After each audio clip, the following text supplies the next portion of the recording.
The caravan master's wife warned Quinton Eldridge not to bid on the green-skinned girl with the scars on her throat. But desperation had a way of making a man deaf to good advice.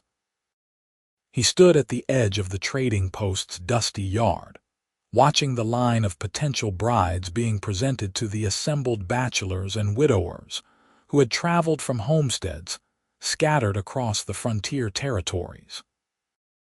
Most of the women were human, daughters of families too poor to feed extra mouths or widows seeking security after the border wars had left them with nothing. A few were half-elves, their mixed heritage making them undesirable in the cities but acceptable enough out here, where bloodlines mattered less than the ability to survive harsh winters and keep a household running. Then came the orc woman, and the murmuring crowd fell silent. She was younger than Quinton had expected, perhaps 20 summers at most, with the distinctive green skin of her kind and small tusks that curved up from her lower jaw. Her build was athletic but unmistakably feminine, with strong shoulders and capable hands. Dark hair fell past her shoulders in a thick braid, and her pointed ears twitched slightly as the auctioneer pulled her forward by the rope around her wrists. What struck Quinton most, however, were her eyes.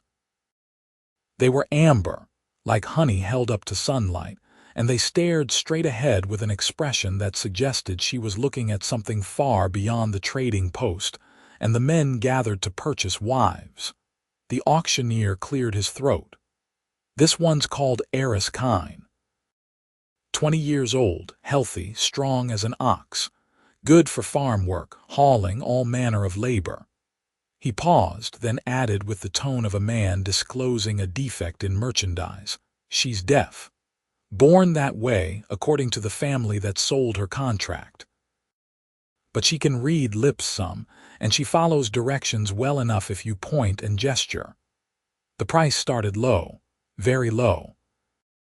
Quinton had been saving for 3 years to afford a wife, working his small homestead alone after his father's death, and he had expected his carefully hoarded coins to buy him perhaps a plain-faced human woman or an older widow. He had not expected to have enough for someone young and strong, even with the supposed defect. "She cannot hear you," the caravan master's wife hissed in his ear. She was a weathered woman named Patricia who had taken pity on him during the journey to the trading post, offering advice about which women would make good frontier wives. How will you tell her what needs doing? How will she hear danger coming? And she is an orc besides. People will talk. "People already talk," Quinton replied quietly. "They say I am strange for staying on my father's land instead of joining the militia. They say the Eldridge line will die out because I cannot afford a proper wife. Let them talk." The auctioneer was about to close the bidding at a price so low it was insulting when Quinton raised his hand and called out a sum that was exactly half his savings. The crowd turned to stare at him. He was a tall man, just over 6 feet, with the kind of lean build that came from hard work rather than abundant food. His brown hair needed cutting, and his clothes, though clean, had been mended more times than he could count.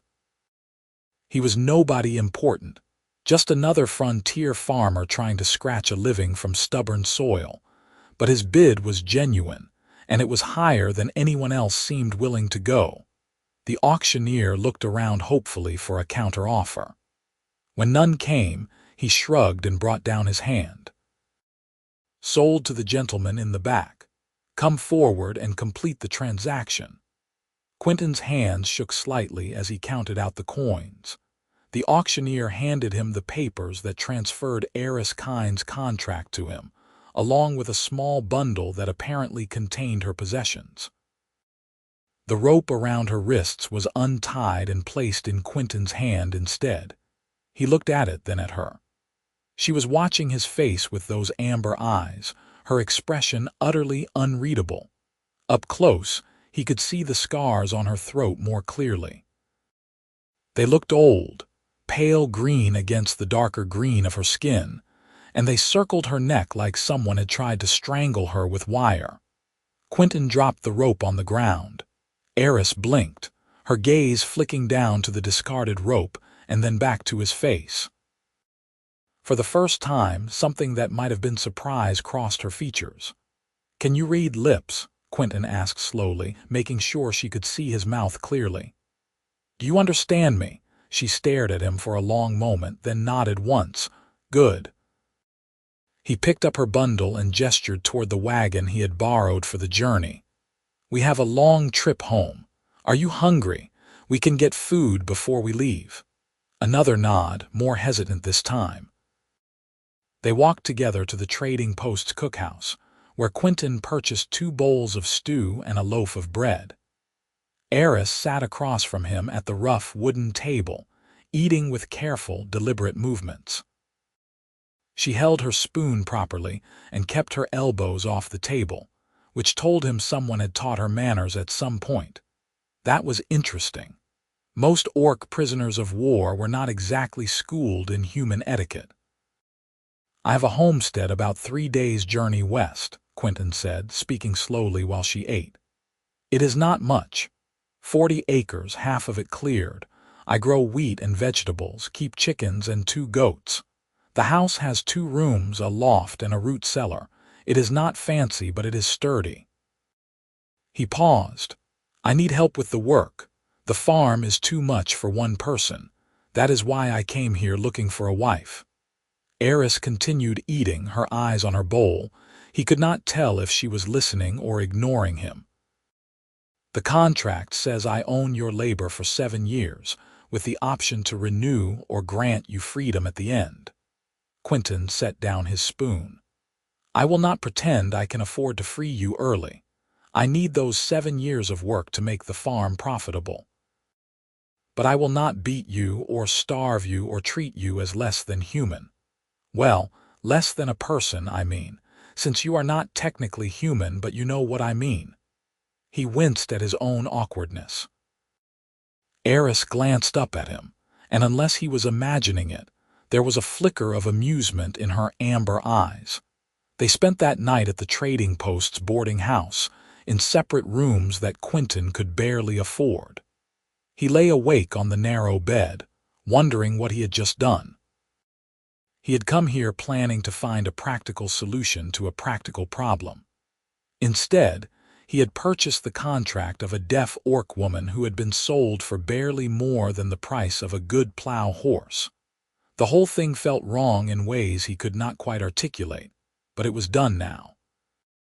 The contract was signed, his money was spent, and tomorrow they would begin the journey back to his homestead. In the morning, they loaded the wagon and set out. Quinton had borrowed the wagon and draft horse from his neighbor, a gruff older man named Samuel, who would expect it returned within the week.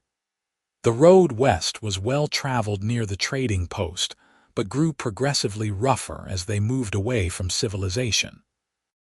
Quinton drove while Eris sat beside him, her bundle clutched in her lap, her eyes scanning the landscape as it passed. On the first day, Quinton tried to make conversation several times, remembering to face her so she could read his lips. He talked about the farm, about the weather, about the family of foxes that lived in the woods near his property. Eris watched his mouth form the words but gave no indication that she understood or cared. By the second day, Quinton gave up on talking and they traveled in silence. It was on the third day, as they turned onto the narrow track that led to his homestead, that Eris suddenly reached out and touched his arm. Quinton jumped, startled, and pulled the horse to a stop.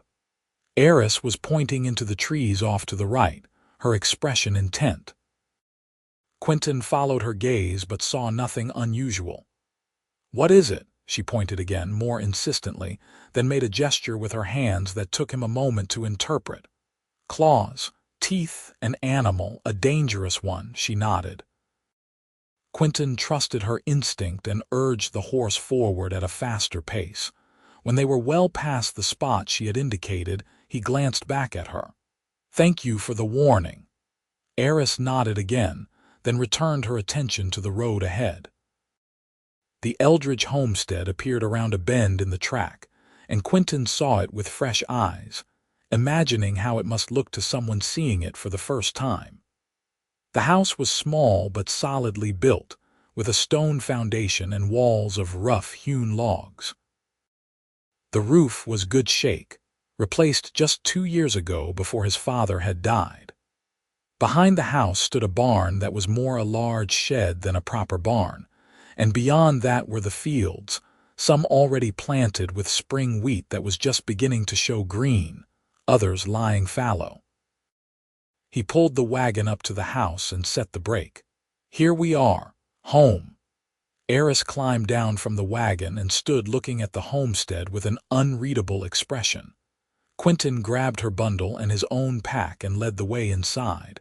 The interior of the house was clean, at least.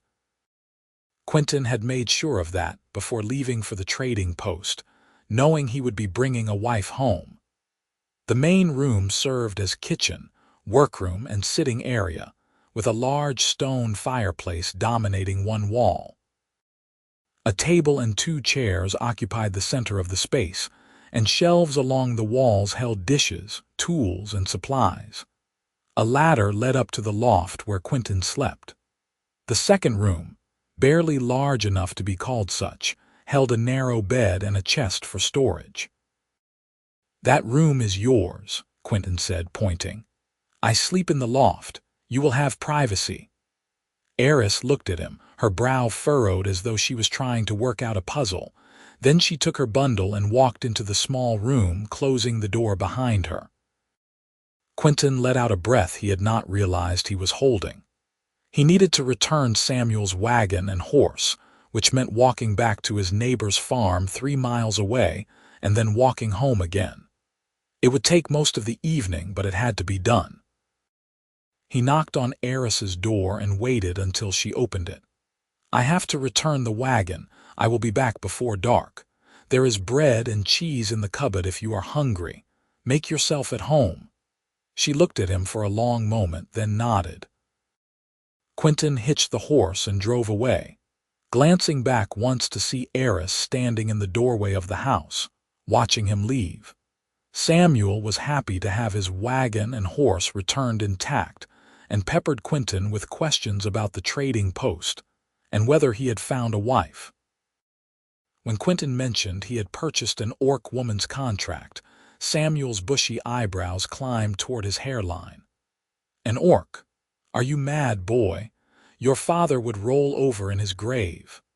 My father would tell me to do what needed doing to keep the farm running, Quinton replied evenly.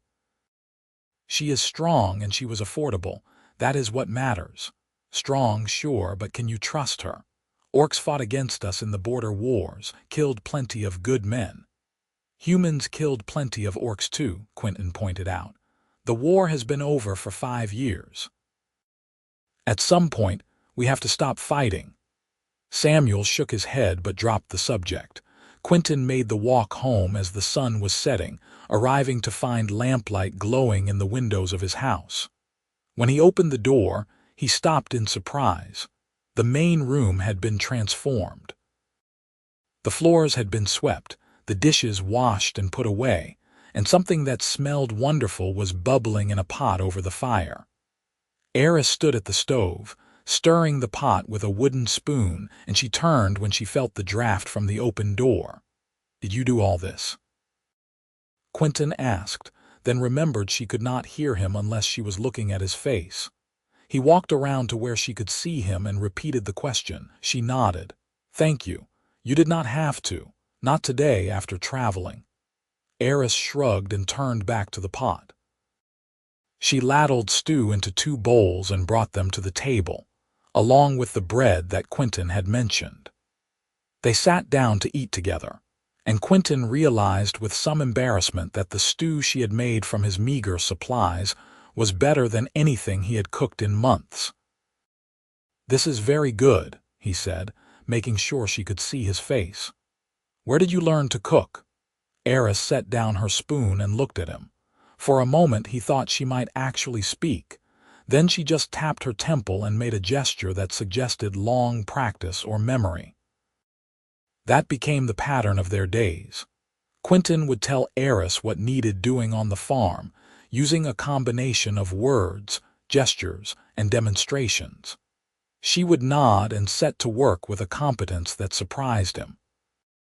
She fed the chickens, tended the goats, hauled water, weeded the garden, and did 100 other tasks without complaint. In the evenings, she cooked meals that made his house smell like a home again, and they would eat together in companionable silence. That was the thing Quinton noticed most in those first weeks. The house had been quiet when he lived alone, but it was a different kind of quiet. With Eris there, the silence felt full rather than empty. He found himself watching her sometimes, studying the way she moved through the world without sound. She paid attention to everything, her amber eyes constantly observing. She noticed things he missed, like the chicken that was getting sick before it showed obvious symptoms, or the place where the fence was beginning to rot and would need repair. A month passed, then 6 weeks. Spring turned toward summer, and the wheat in the fields grew tall. Quinton's neighbor Samuel came by one afternoon with his wife Martha, ostensibly to borrow a tool but really to get a look at Quinton's orc bride. Martha was a plump, motherly woman who took one look at Eris working in the garden and immediately started peppering Quinton with questions. Does she eat regular food? Can she understand you? Is she dangerous? She eats the same food I do, she can read lips, and she is about as dangerous as you are, Martha, Quinton replied with more sharpness than he intended. Martha sniffed. No need to get testy, I am just concerned. It is not natural, is it, a human man and an orc girl living together? We are not living together in the way you are implying, Quinton said firmly. She works for me under a labor contract, that is all. But even as he said it, he knew it was not entirely true. Eris was not just a laborer. She had become something more in the weeks since they had arrived at the homestead. A partner, maybe. Someone he relied on. Someone whose presence he had grown accustomed to and would miss if it were suddenly gone. That realization troubled him late at night in his loft, staring at the dark beams of the ceiling. He had not intended to care about her beyond basic human decency. She was supposed to be a practical solution, not someone who made him laugh with her expressive eye rolls when he did something clumsy, or who left wildflowers in a cup on the table because she had noticed he liked them. The thought of marriage, real marriage, had begun to creep into his mind. The contract made her his in a legal sense, but it was a business arrangement, cold and transactional. Marriage would be different. It would mean he was choosing her, and she was choosing him, if she would even want such a thing. He was still wrestling with these thoughts when trouble arrived at the homestead in the form of 3 men on horseback. Quinton was in the barn, repairing a harness, when he heard the sound of hooves in the yard. He walked out to find the men dismounting, and his heart sank when he recognized them. They were from the nearby town of Millbrook, about 10 miles south, and he knew them by reputation. The leader was called Garrett, a big man with a mean streak who had served as a sergeant in the border wars and never quite adjusted to peacetime. The other 2 were younger brothers named Will and Thomas, who followed Garrett like dogs hoping for scraps. "Afternoon," Garrett called out with a smile that did not reach his eyes. "You must be Eldridge. Heard you bought yourself an orc. Wanted to come see if the rumors were true." Quinton kept his expression neutral. "I hired a laborer, yes. Was there something you needed?" "Hired," Garrett chuckled. "That is a nice way to put it. Where is she? We want to get a look." "She is working, and I am busy." "So if there is no actual business," "See, that is where you are wrong," Garrett interrupted. "There is business. Official business. There has been reports of an orc in the area and some folks are concerned. You understand, after the wars and all, people are nervous." The war ended 5 years ago, Quinton said. And she is one woman working on a farm. She is hardly a threat to anyone. Maybe, maybe not. Thing is, we are going to need to see her papers. Make sure everything is legal and above board. Quinton knew this was harassment, not an actual legal inspection, but he also knew that refusing would only make things worse. Wait here. I will get them. He walked to the house, very aware that the 3 men were following despite his instruction to wait. Eris was inside, kneading bread dough at the table, and she looked up when Quinton entered. Her eyes flicked past him to the men in the doorway, and her entire body went tense. "It is all right," Quinton said softly, facing her. "They just want to see paperwork. Stay here."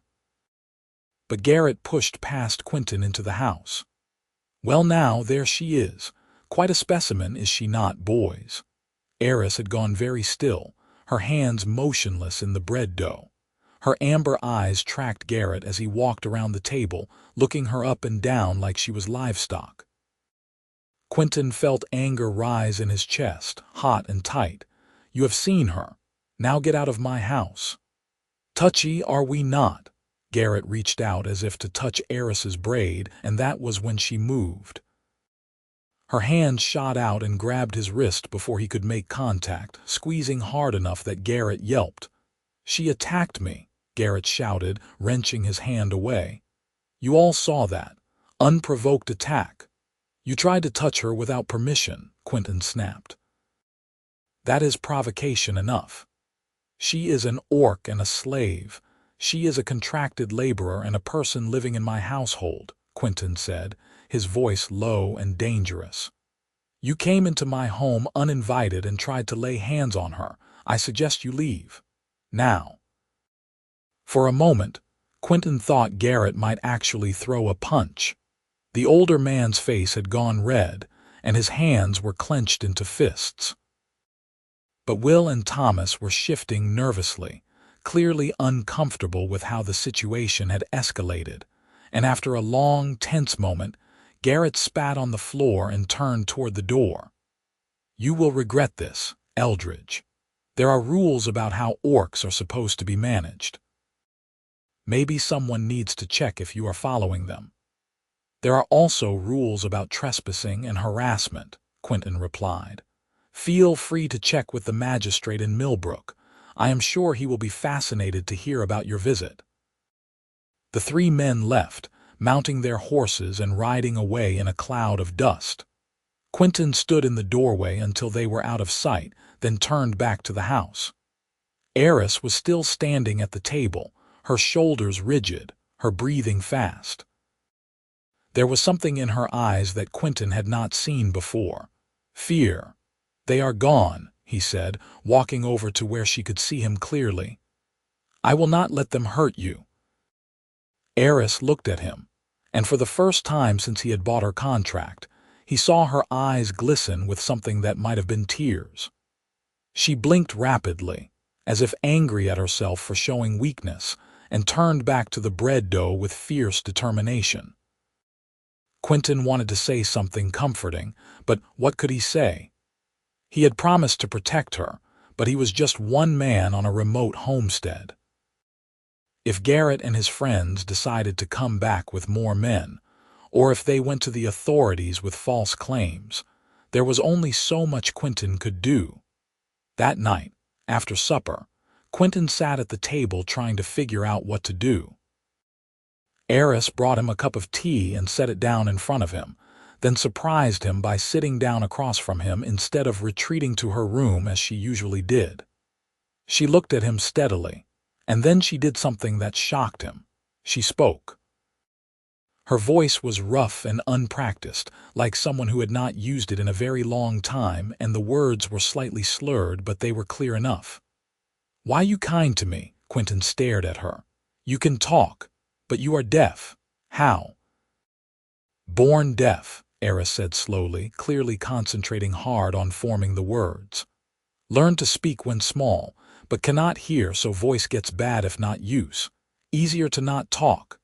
But you can hear now. How are you hearing me?" Eris shook her head. Not hear, watch mouth, understand words. She tapped her lips, then her eyes. See, not hear. You can read lips that well. But then why do you speak so rarely? People not like Orc who talks. Think it wrong. Strange. She paused. Easier to pretend not understand. People say things when they think you not hear. Quinton felt a chill run down his spine. What have people said? What have I said?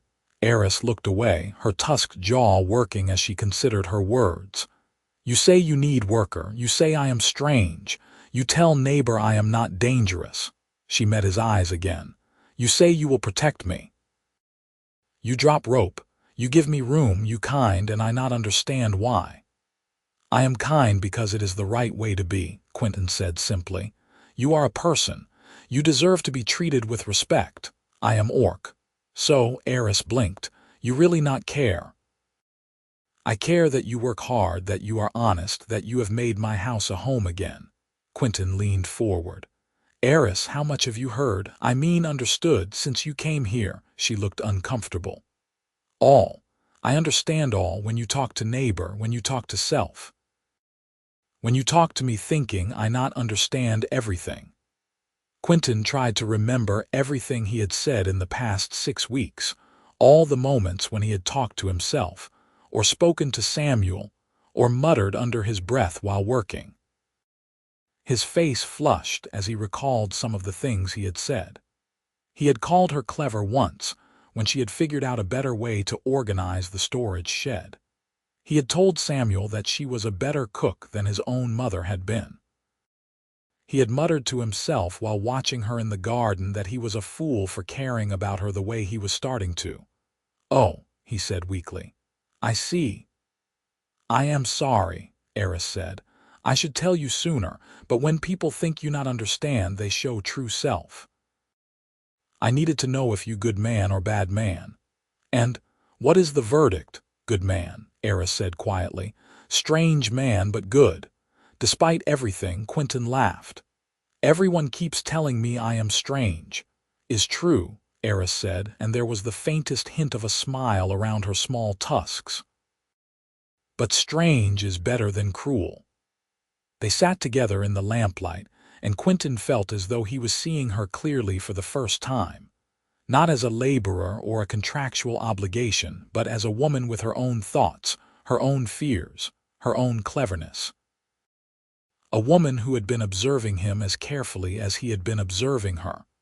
I am glad you told me, Quinton said finally. And I meant what I said earlier. I will not let Garrett or anyone else hurt you. You cannot always protect, Eris said. World is dangerous for orcs. Then we will be dangerous back. Eris tilted her head, studying him. You not fighter. No, Quinton admitted. But I am stubborn, and I keep my promises. Over the following days, Eris began to speak more often, though she still relied heavily on reading lips and used her voice sparingly. Quinton learned that she had been born to an orc clan in the Northern Territories, but had been captured as a child during one of the many border skirmishes. The family that raised her had treated her as a servant, not quite a slave, but not quite free either. They had taught her to read lips so she could follow orders, and they had taught her to work, but they had not been unkind. When they fell on hard times after the war, they had sold her contract to pay debts. They apologize when they sell me, Eris said one evening as they worked together to repair a section of fence. Say they have no choice. I think they sad. Did you care about them? Eris hammered a nail into the fence post, her movements methodical. They feed me, give me place to sleep. Teach me skills. But they never ask what I want, never treat me like family, so no, I not care when I leave. What do you want? Quinton asked. If you could have anything, Eris was silent for so long that Quinton thought she was not going to answer. Then she said very quietly, I want to be safe, I want place that is mine, I want to not be afraid. You are safe here, Quinton said. For what it is worth. For 7 years, Eris replied. Then contract ends, then what? Quinton had been thinking about that question for weeks now. The contract gave him her labor for 7 years, after which he could renew it or release her. But there was another option, one that had been growing in his mind like the wheat in his fields. He just did not know if it was madness or the most sensible thing he had ever considered. "What if it did not have to end?" he said carefully. "What if you stayed not as a laborer but as something else?" Eris looked at him, her amber eyes sharp. "What else? A partner? A wife?" He said it, and the words hung in the air between them. Eris set down her hammer very slowly. "You won't marry me?" "I know it is not a romantic proposal," Quinton said quickly. "And I know we hardly know each other, not really, but we work well together. We make a good team. And I think, if you were willing, we could build something here, a real life, together." "Why?" Eris demanded. "You could marry human woman. Easier. No one would stare, no one would cause trouble." "Maybe, but I do not want a human woman, I want you. You not love me." "Not yet," Quinton admitted. "But I could. I think I already am starting to, and I know this is all backwards. Usually people fall in love and then get married, not the other way around. But we are not usual people, and this is not a usual situation." Eris turned away from him, looking out across the fields. The summer sun was setting, painting the sky in shades of orange and gold. "If I say yes, people will be angry. They already not like orc living here. They will hate orc wife. Let them hate." "Easy for you to say. You not one they hate." "You are right," Quinton acknowledged. "I cannot know what it is like to be in your position. But I can promise that I will stand with you, that I will not abandon you, that I will treat you as an equal partner in all things." Eris turned back to him. "Why you really want this? Truth?" Quinton thought about it, trying to find the right words. "Because when I watch you work, I see someone who cares about making things grow. Because when you cook, you put flowers on the table even though no one asked you to. Because you noticed I liked them. Because you grabbed Garrett's wrist when he tried to touch you, and I thought that was the bravest thing I had ever seen. Because when you laugh, which is not often enough, it makes me want to find more ways to make you laugh. Because I sleep better knowing you are in the next room. Because the house feels right with you in it." Eris was very still. Then she said, "That was more romantic than you think."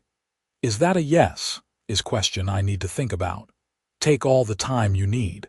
But events did not give them much time. 3 days later, Garrett returned, and this time he brought the law with him. Quinton was working in the wheat field when he saw the group of riders approaching. There were 5 of them this time. Garrett and his 2 followers, plus a man in a brown coat who wore the badge of a territorial magistrate's deputy, and an older man Quinton did not recognize. He walked back to the house, arriving just as they were dismounting. The deputy was a lean man with graying hair and a weathered face. He looked tired, like someone who had seen too much trouble in his time. "Are you Quinton Eldridge?" "I am." "I am Deputy Marshal Frank Carson. I am here to investigate a complaint that you are harboring an orc in violation of territorial regulations." "I am not harboring anyone," Quinton said evenly. "I have a contracted laborer, legally purchased at the Riverside Trading Post 6 weeks ago. I have the paperwork inside if you want to see it." "We will want to see it," Carson said, "but first I need to see the orc in question." Eris had emerged from the garden at the sound of voices. She stood near the corner of the house, her hands dirty from weeding, watching the group with wary eyes. Carson walked over to her, and to his credit, he kept a respectful distance. "What is your name?" Eris glanced at Quinton, who nodded. She looked back at the deputy and spoke carefully. "Eris Kaine." Carson's eyebrows rose slightly at the sound of her voice. "You can speak?" "Yes." "Are you being held here against your will?" "No." "Has Mr. Eldridge mistreated you in any way?" "No." Carson studied her for a moment, then turned to Quinton. "Let me see the contract." Quinton went inside and retrieved the papers from the chest, where he kept important documents.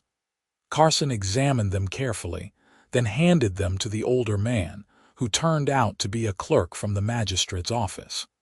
The clerk looked them over and nodded. "Everything appears to be in order," Carson said. "The contract was legally executed, the fees were paid, and the registration is valid." Garrett stepped forward, his face red. "But she attacked me. She is dangerous." "Is that true?" Carson asked Quinton. "He tried to touch her without permission. She stopped him. That is not an attack, that is self-defense." Carson looked at Garrett. "Did you attempt to touch her?" "I was just going to move her braid. I was not going to hurt her." "Did she give you permission to touch her?" "She is an orc. Did she give you permission?" Garrett glowered. "No," Carson sighed. "Then she had every right to stop you. Mr. Eldridge, your paperwork is in order and I see no evidence of any violation. As far as I am concerned, this matter is closed." He looked at Garrett. "And I suggest you leave these people alone. If I have to come back out here for another spurious complaint, I will be charging you with harassment." Garrett looked furious, but he mounted his horse without another word. Will and Thomas followed, though Thomas glanced back at Eris with an expression that might have been curiosity or might have been something darker. The clerk and the deputy left as well, and Quinton was alone with Eris once more. "That was close," Quinton said. "They will come back," Eris said quietly. "Men like that always come back." She was right. A week later, Quinton was in town purchasing supplies when he overheard a conversation in the general store. A group of men were talking about the orc living on the Eldridge homestead, and their words made his blood run cold. "It is not right," one man was saying. "An orc living among decent people. Who knows what she might do?" "I heard she attacked Garrett," another added. "Could have killed him if Eldridge had not stopped her. Someone ought to do something about it." Quinton stepped out from behind the shelf where he had been selecting nails. "That is not what happened, and you know it." The men turned to look at him. One of them, a blacksmith named Hugh, shrugged, "Just repeating what I heard." "Well, what you heard is a lie," Quinton said flatly. "Garrett tried to touch her without permission. She defended herself. The deputy cleared her of any wrongdoing." "Still," Hugh said, "it makes people nervous, having an orc so close. She is a person living on private property and minding her own business. She is not hurting anyone." "You are defending her mighty hard," another man observed. "People might start to wonder why." Quinton met his eyes steadily. "People can wonder all they like." He purchased his supplies and left, but the encounter left him shaken. The hostility toward Eris was not going away. If anything, it seemed to be growing. He needed to do something to make her position more secure, to give her protections that a labor contract did not provide. When he got home, he found Eris sitting on the porch, mending one of his shirts. She looked up as he approached, and he must have had an expression on his face because she set down the sewing immediately. "What happened?" Quinton sat down beside her. "I heard people talking in town. They are not happy about you being here. I think there might be trouble coming." "I told you." "I know. And I have been thinking about what we talked about marriage."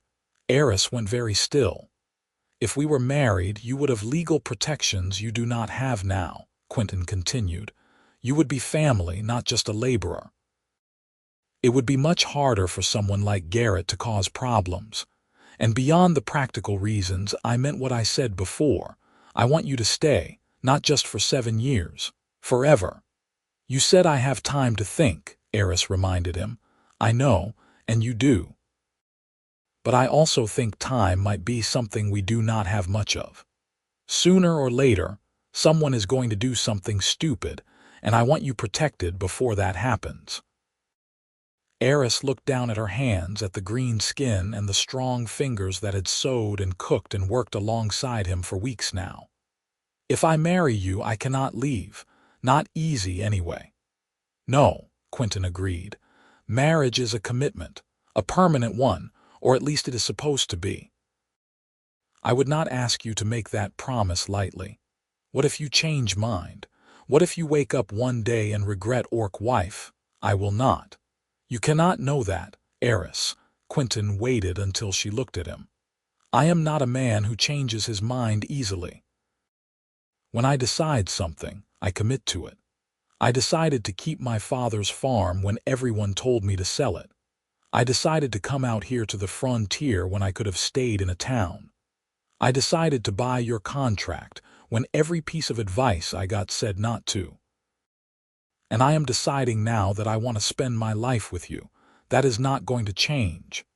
Eris stared at him for a long moment. Then she said, "You are a very strange man, Quinton Eldridge." "Is that a yes or a no?" "Is yes," Eris said softly. "Is yes, I will marry you." Quinton felt something warm and bright expand in his chest. "Really, really. But you must know I not easy wife. I cannot hear I am Orc. People will make life hard." "Then we will be hard right back," Quinton said, and he took her hand. It was the first time he had touched her deliberately, and her skin was warm and rough with calluses. She looked down at their joined hands, then back up at his face, and smiled. It was small, just a slight curve of her lips and a crinkling around her eyes, but it transformed her entire face. They were married 2 weeks later by a traveling priest who asked no questions, and seemed unbothered by the idea of uniting a human man and an Orc woman in matrimony. The ceremony took place in the main room of the homestead, with Samuel and Martha as witnesses. Martha had come around somewhat after seeing how hard Eris worked and how well Quinton seemed to be doing, and she brought a cake as a wedding gift. Samuel still looked skeptical about the whole thing, but he shook Quinton's hand and wished them well. Eris wore a simple dress that Martha had helped her make, dyed a soft green that complemented her skin. Quinton wore his best shirt and trousers, which were not much, but he had polished his boots and combed his hair. The priest spoke the traditional words, and when it came time for vows, Quinton spoke slowly so Eris could read his lips clearly. "I promise to care for you, to work beside you, to protect you as best I can, and to build a life with you. I promise to treat you as an equal partner. I promise to listen when you speak and to value what you have to say. I promise to be faithful, to be honest, and to be kind. I promise to love you, today and all the days that come after." Eris's turn came, and she spoke in her careful, rusty voice. "I promise to work hard. I promise to be honest. I promise to stand with you when trouble comes. I promise to make our house a home. I promise to be loyal. I promise to trust you. I promise to love you if you teach me how." "You already know how," Quinton said, and the priest cleared his throat. "If there are no objections, I now pronounce you husband and wife. You may kiss the bride." Quinton leaned in slowly, giving Eris every opportunity to pull away if she wanted. She did not. Their kiss was brief and chaste, but it felt like a promise being sealed. After the priest left and Samuel and Martha had gone home, Quinton and Eris stood together in their house, suddenly awkward. They were married now, but they had never discussed the practical realities of what that meant. Eris slept in the small room and Quinton slept in the loft. Would that change? Should it change? Eris broke the silence. "I will stay in my room," she said, "until you want different." "That is fine," Quinton said, relief and disappointment warring in his chest. "We can take our time, figure things out as we go." "Yes, take time." They smiled at each other, uncertain but hopeful, and went to their separate sleeping spaces. Over the next few weeks, their relationship deepened in small, quiet ways. Quinton found himself reaching for Eris's hand when they walked together. Eris started leaving small gifts for him, things she had made or found.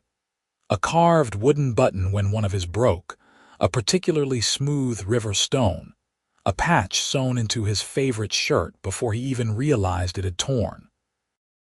They worked together in the fields, planting the late summer vegetables, and Quinton taught Eris how to read the weather signs that told when rain was coming.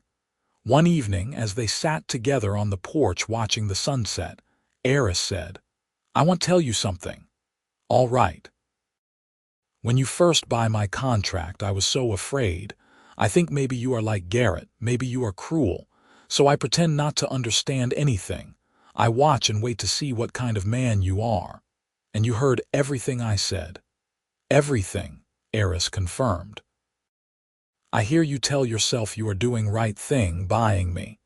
I hear you tell neighbor I am not dangerous. I hear you say my cooking is good. I hear you say I am clever. I hear you talk to goats about how you're not sure what to do with orc wife." Quinton groaned. "I talk to the goats." "You talk to goats a lot," Eris said, and there was laughter in her voice. "You tell them many secrets." "Like what?" Eris looked at him, her amber eyes serious now. "You tell them you are lonely. You tell them you miss your father. You tell them you are scared you will fail, lose the farm, lose everything he worked for. You tell them you want family again. You tell them you think maybe you could love me if I would let you." Quinton felt his face heat. "You heard all that." "I hear all that," Eris said softly. "And I want you to know you're not alone now. You have me, and I'm not going to let you fail. We will make this work together." Quinton pulled her close, wrapping his arm around her shoulders. She leaned into him, her head resting against his shoulder, and they sat like that as the sky darkened and the stars began to appear. But their peace was not to last. It happened on a market day in late summer. Quinton and Eris had loaded the wagon with vegetables to sell in town, and they made the journey together. Eris had insisted on coming despite Quinton's concerns about how people might react to seeing her. She was his wife now, she had argued. She had a right to go to town.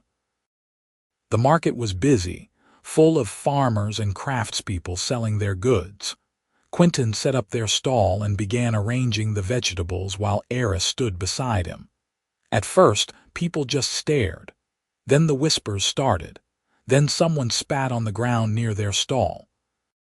"Should not be allowed," a woman muttered loudly. "Orcs in our town."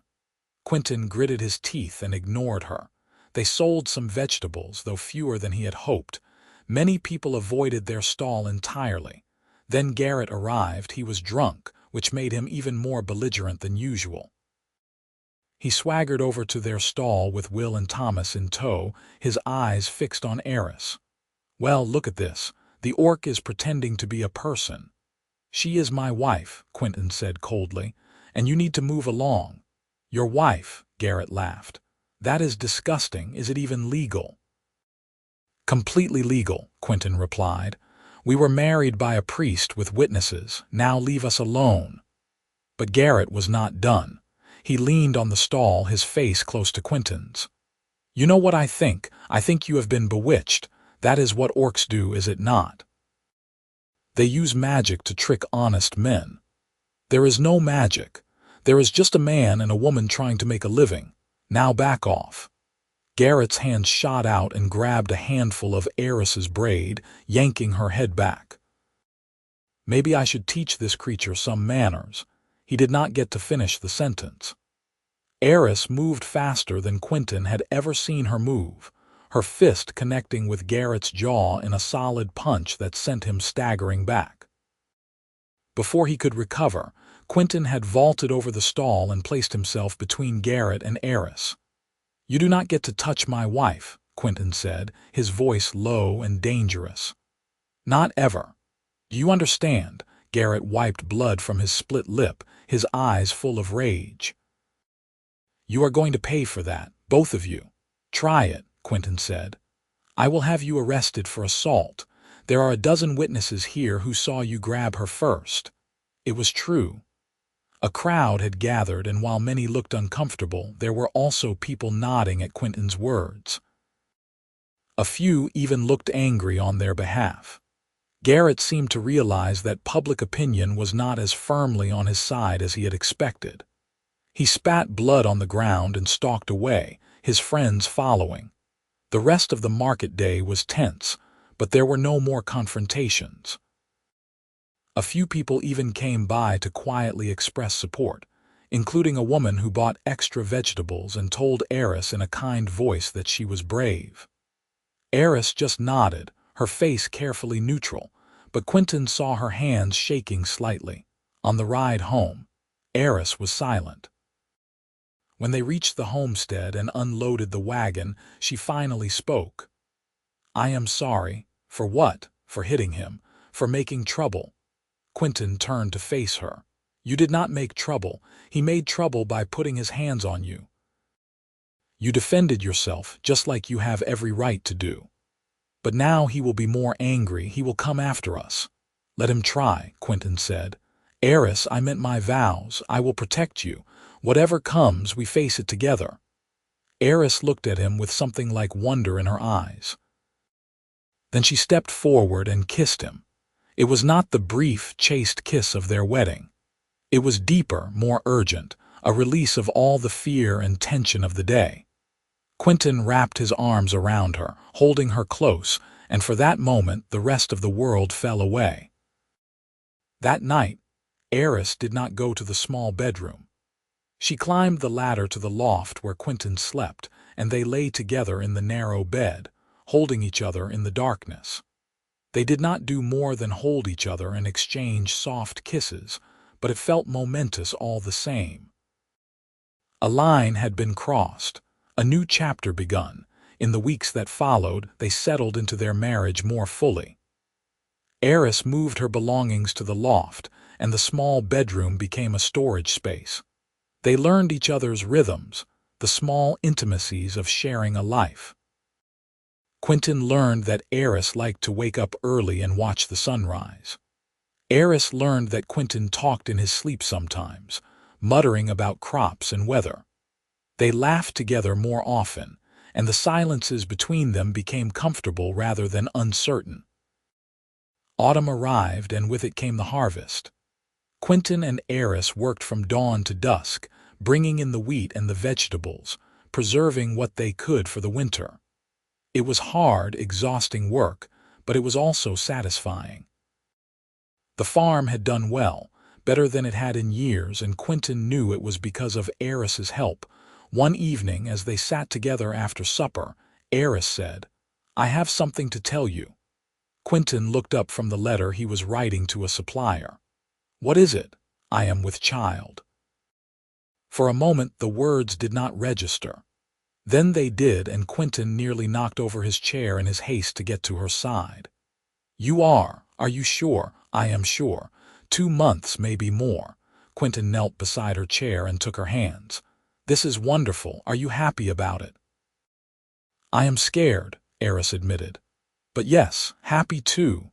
"We are going to be parents," Quinton said, his voice full of awe. "We are going to have a baby." "Half-orc baby," Eris pointed out. "People will not like. People do not have to like it. It is our child, and we will love it no matter what." Eris smiled, and it was the most beautiful thing Quinton had ever seen. The winter was hard, as winters on the frontier always were, but they faced it together. Quinton chopped wood and made sure the house was well sealed against the cold. Eris cooked hearty stews and baked bread and knitted tiny clothes for the baby that would come in the spring. They talked about names, debating back and forth. If it was a girl, Eris wanted to name her after Quinton's mother, whose name had been Mara.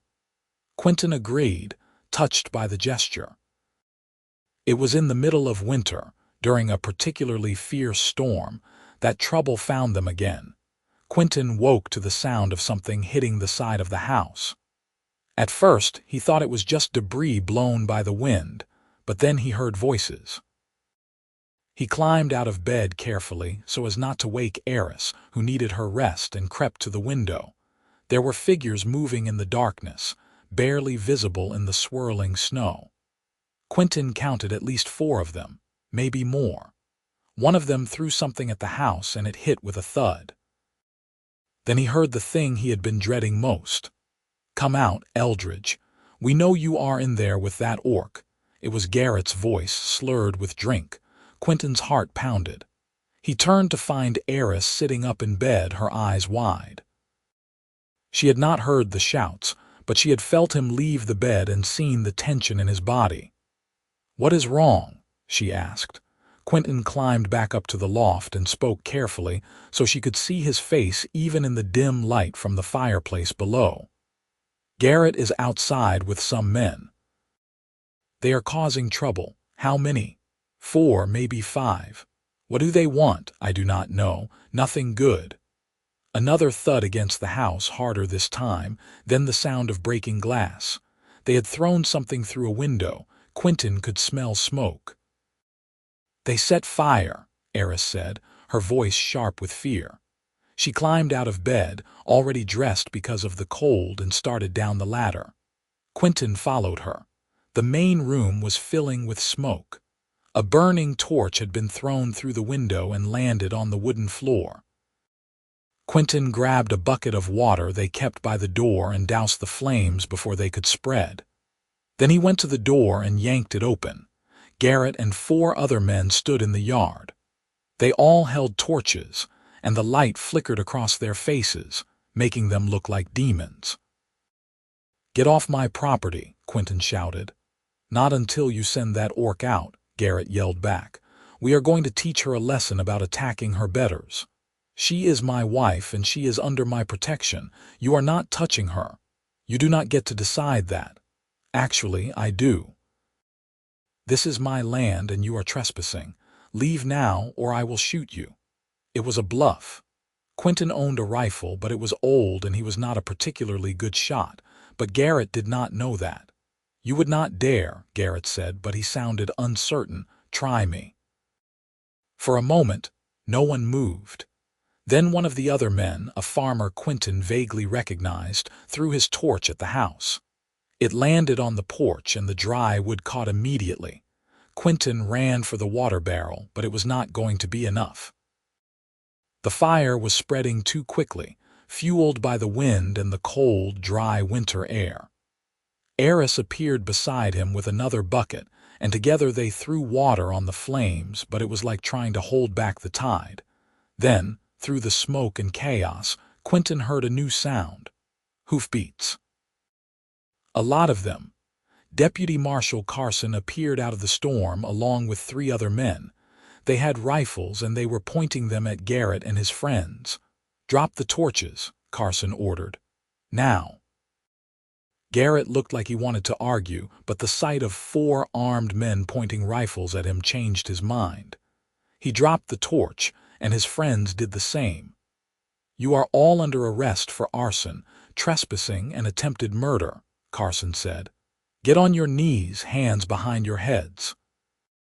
As the deputies secured the prisoners, Carson rode over to where Quinton and Eris were still fighting the fire. "We need to get this out before it spreads to the whole house. Where is your well?" Together, they managed to extinguish the fire, though not before it had done significant damage to the porch and one wall of the house. When it was finally out, Quinton and Eris stood in the snow, covered in soot and exhausted, watching as the deputies loaded the prisoners onto horses. Carson came over to them. "I got word from a friend in town that Garrett was planning something. I rode out as fast as I could. I am sorry we did not get here sooner." "You got here in time," Quinton said. "That is what matters, thank you." Carson looked at Eris, who was shivering in the cold. "Madam, are you all right?" Eris nodded. "I am fine. Thank you for coming." "It is my job," Carson said.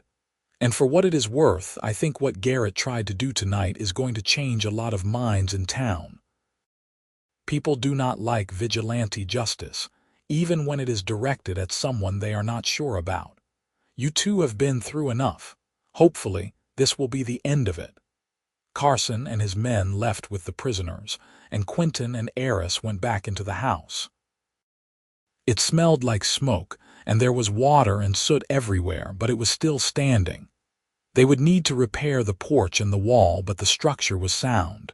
Eris sat down at the table and put her face in her hands. Quinton sat beside her and pulled her close. "It is over," he said. "Carson was right. This will be the end of it." "How you know?" Eris asked, her voice muffled. "Because Garrett went too far.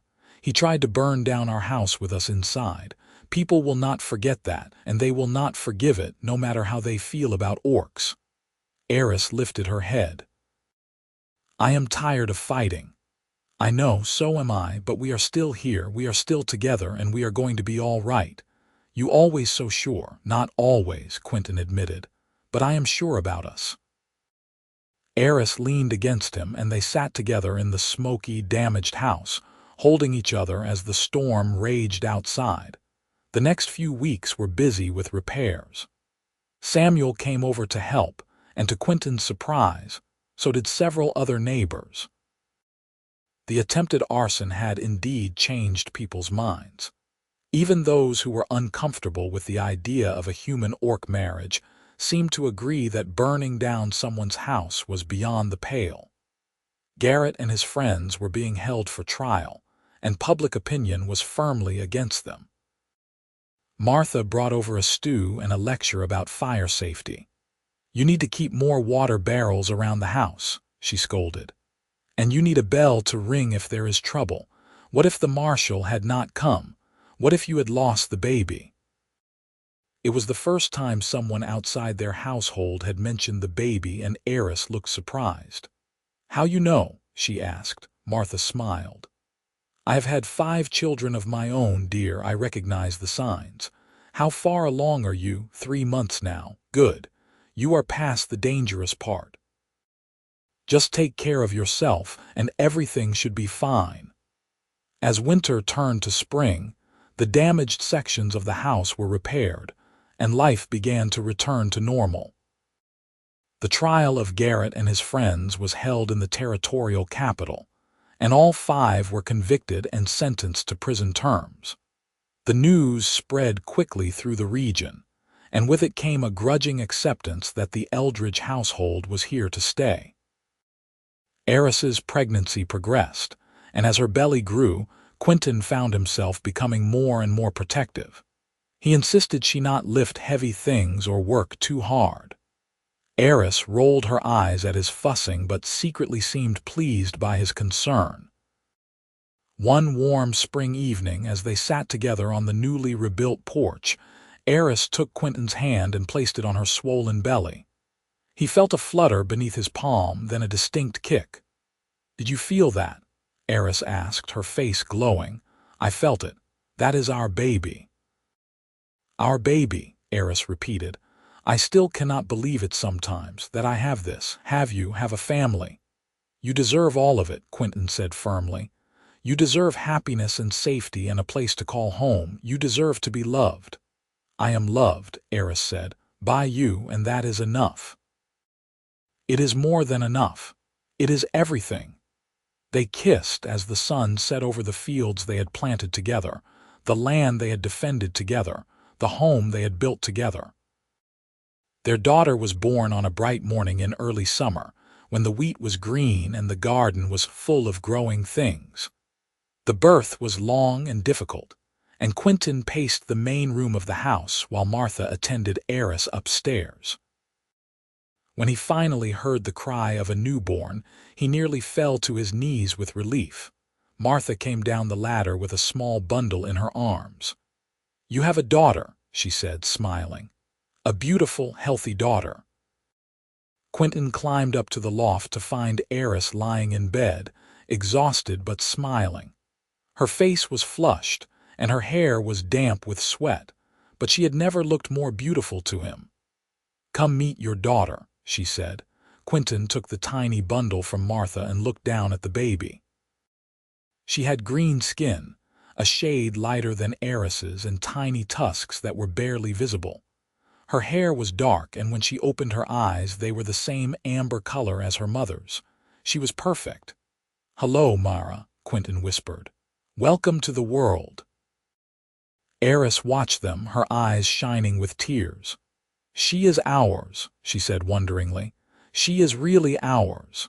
"She is ours," Quinton confirmed. "And we are going to give her the best life we possibly can."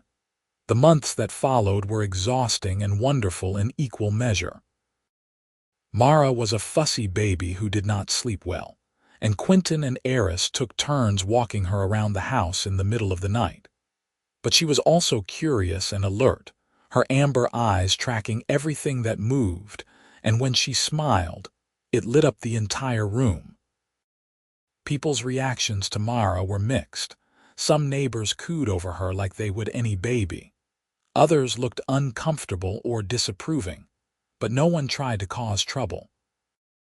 The memory of Garrett's trial was still too fresh, and most people seemed to have decided that the Eldridge family had been through enough. One afternoon, when Mara was about 6 months old, Quinton was working in the barn when Eris came to find him. She had Mara on her hip, and she looked troubled. "What is wrong?" Quinton asked. "I need to tell you something, about all the things I heard, the secrets I pretended not to hear." Quinton set down the harness he had been mending. "All right." Eris sat down on a bale of hay, settling Mara in her lap.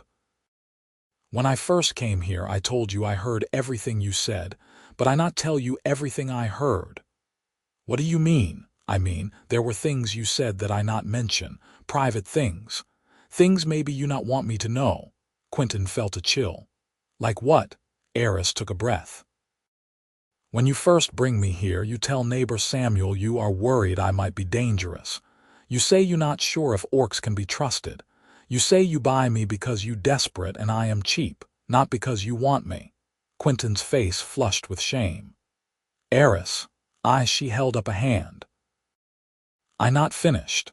You also say later that you are glad you buy me. You tell the goats that I make you laugh. You tell yourself that maybe I could be more than just worker. You tell the fields that you think you could love me. And then, one night when you think I am asleep, you tell the stars that you already do love me and you are scared I will never love you back." Quinton stared at her. "You heard all of that. I hear all of it. Every word you say when you think I not understand. Every confession to animals and plants and sky. I hear you tell yourself you are not good enough for me. I hear you pray that I will be happy, even if I never love you. I hear you promise to be best husband you can be, even if marriage is only on paper. Why did you not tell me you heard those things?" "Because I needed to know they were true. People say many things to others they not mean, but things people say to themselves, to goats, to stars, those are true things. Those are words from heart." Eris shifted Mara to her other hip. "I am telling you now because I want you to know I hear you. I really hear you, not just words, but meaning. And I want you to hear me too. I am listening. I love you," Eris said simply. "I love you for buying me when I was scared. I love you for dropping the rope. I love you for giving me room. I love you for standing between me and Garrett. I love you for teaching me I am worth something. I love you for giving me Mara. I love you for being strange man who treats orc wife like treasure. I love you for all of it." Quinton crossed the barn and knelt in front of her, taking her free hand in his. "I love you too. I have loved you for so long I cannot remember when it started. Maybe when you first grabbed Garrett's wrist and I saw how brave you were. Maybe when you put flowers on the table. Maybe when you told me the truth about hearing everything. I do not know, but I love you, Eris Eldridge. I love you with everything I have." "I know," Eris said, smiling. "I heard you tell the chickens yesterday." Quinton laughed and stood up, pulling her and Mara into his arms. They stood together in the barn, a human man, an orc woman and their half-orc daughter, and for that moment, everything was perfect. Years passed. The farm prospered.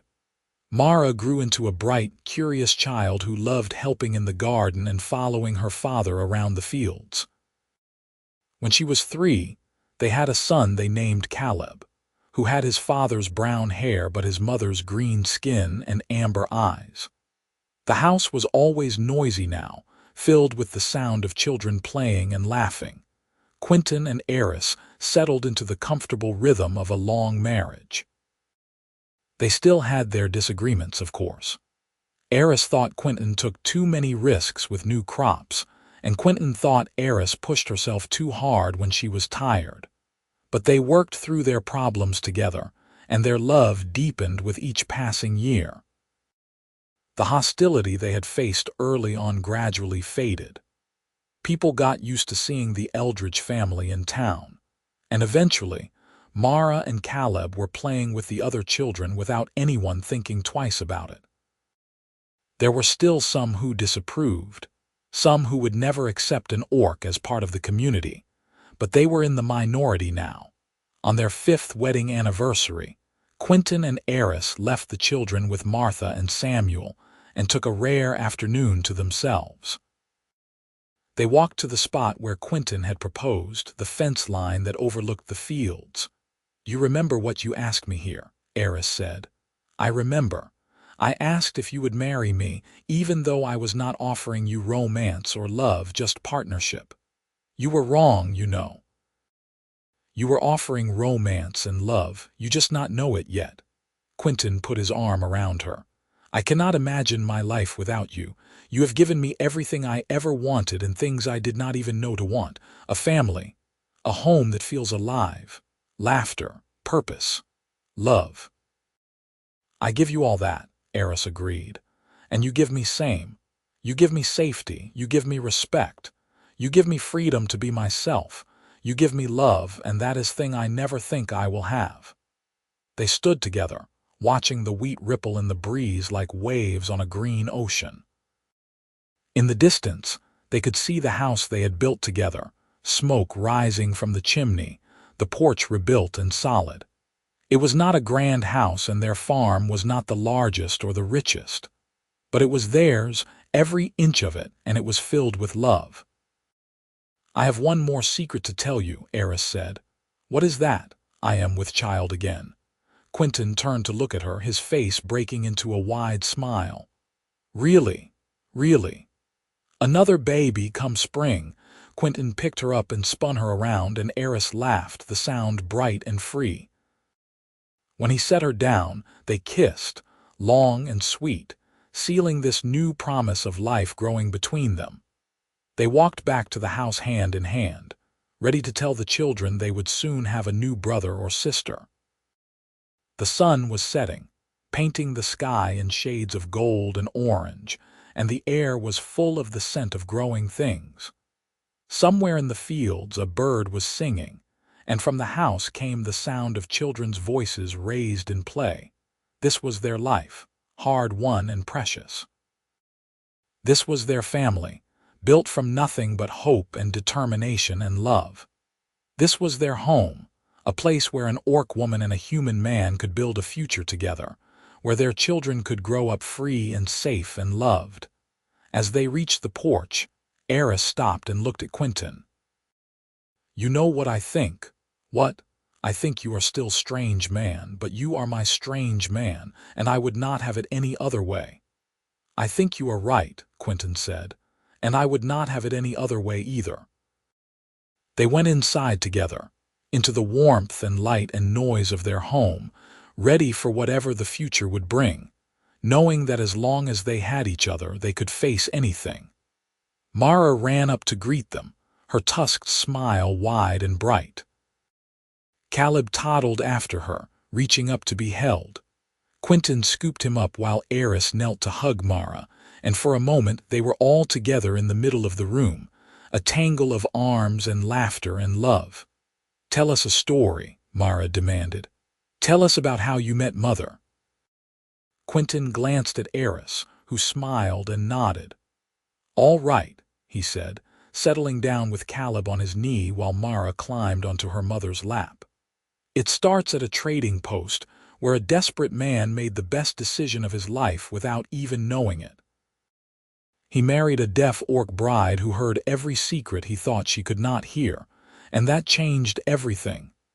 "What kind of secrets?" Mara asked, her eyes wide. "Good secrets," Eris said. "Secrets about love and hope and wanting to be better. secrets that brought us here, to this moment, to this family. And that is the most important secret of all, Quinton added. Sometimes the things we try to hide are the very things that connect us to the people we are meant to find. Your mother taught me that. Your father taught me too, Eris said. He taught me that kindness is not weakness, that strange can be good, that love can grow anywhere, even in the most unlikely places. Mara yawned, leaning against her mother. I am glad you found each other.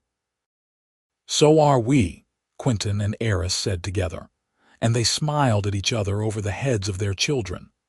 Later, after the children were asleep and the house was quiet, Quinton and Eris sat together by the fire.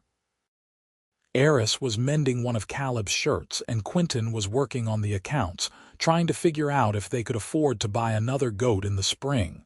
Quinton, Eris said suddenly. Yes. I never tell you thank you. For what? For seeing me. For hearing me, even when I was pretending not to hear you.